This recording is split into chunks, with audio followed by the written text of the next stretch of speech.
Just waiting for the beer to chill, you know, put it in the fridge to get it ready. Yeah, just waiting. Still waiting. Oh, got it. Ta-da! Okay then, I have Anspach Hobday's Festival Lager. You're probably saying, haven't you done enough Anspach Hobday by now, Rasko? No, really have not.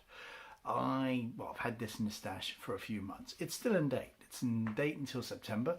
It is part of a Oktoberfest festive beers that they release, and yeah, I have not got around to it, but yeah, there you go. And I can't keep it hanging around. The festival lager is at 5.6%. It is malt, pilsner, Munich, Schilt, hops, traditional Herdbacher, Herzbach, oh, I don't know. You know, usual stuff, ingredients, water, malt, barley, blah, blah, blah, blah, blah, best before. Yeah, but it is in best before date, blah, blah, blah, blah, blah, blah. No little story or whatever. It is just a festival lager. Can is got lots of people in German outfits and a few others, and people doing selfies and whatnot. It's all very good art. I love the stuff they do. Oh, sorry, not even shot. Yeah, so here we go. Open up. I'm going to try my best with the pour, because the pour of the lager is everything. So here we go. This is all practice, so certain Czech man, don't judge me. Alright, you wait a few seconds, about 30 seconds to be precise. Enough of that. Head time's gone. You wait long enough. The idea is to get a big enough head, foam head, not froth head, to build it up so you have a layer which protects from oxygen getting in. That's not too bad. If it holds, it's just, you see, maybe there's too many bubbles in there, but it's nice.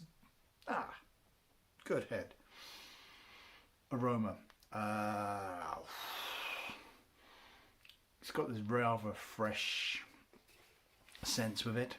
I couldn't make out what it is exactly. I'm sorry, I'm just not that descriptive. But it's got rather fresh, what you get from a nice lager German beer hall.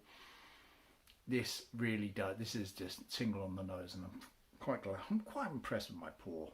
Anyway, here we go.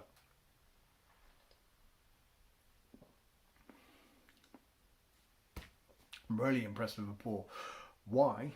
Because it would have a much more snappier, bitter flavour to it, as lagers would, if they're that kind of head. This has protected it, and it's much more smoother, much more crisp. It doesn't matter if it's German, Czech or whatever. This pour matters for all lagers. So give it a shot. Look it up on the Pivo website or on a few others, or just Google it. You find it. Or look up Redeem from Budvar. He can probably show it to you. Or hang on, some Rasko and Disco videos can show you.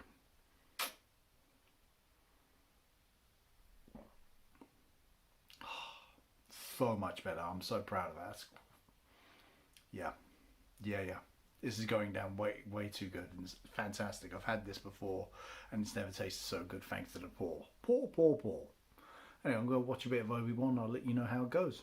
The beer, maybe not Obi-Wan, well, maybe a bit of Obi-Wan. I just poured the last bit of the can in and remembered I've got to actually film this bit. So yeah, it's getting more.